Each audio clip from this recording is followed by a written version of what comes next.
Hey everyone, I'm John Sisson, and today we're taking a look at Kase's clip-in filters.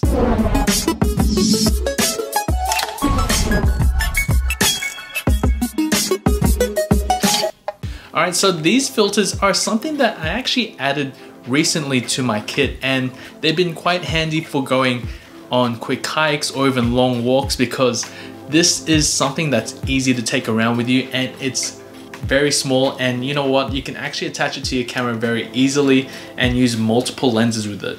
So these clip-in filters are actually sitting, or they actually sit in front of the sensor of your camera. Now don't get me wrong, I know how it sounds putting something in front of your sensor. It can be quite daunting, especially if you don't install it properly.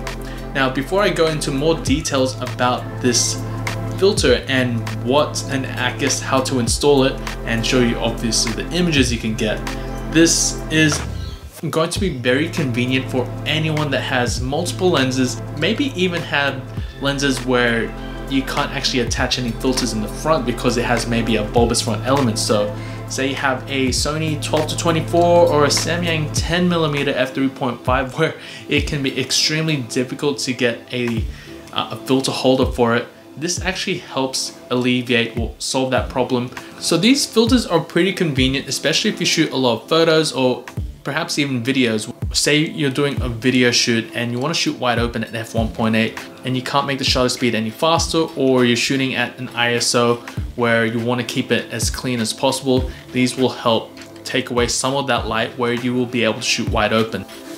Let me quickly mention that this kind of filter is currently available for Canon and Nikon mirrorless cameras, as well as Fujifilm and of course the Sony E-mount cameras, which is what I'm currently using it on at the moment. When you buy the filter set, you get a few different accessories to help you install the filter. So let's walk through it. Firstly, I've got my Sony A7 III camera here. For this demo, I'm using the ND1000, and this is what it actually looks like. The next accessory looks like a little guitar pick, but this tool will help you remove the filter when you don't want to use it. This here is a kind of shading cotton that is recommended for long exposure shots. And finally, a pair of rubber finger gloves. This installation process is probably one of the safest ways to install the filter, so what you need to do is put the finger gloves on, which help prevent any smudges or fingerprints getting on the glass. Remove the cap for your camera, and what you want to do is face the writing on the filter inwards so you don't actually see the writing when the filter is attached to the camera. Tilt it a bit so it can go into the grooves of the camera and push it in firmly on the edges.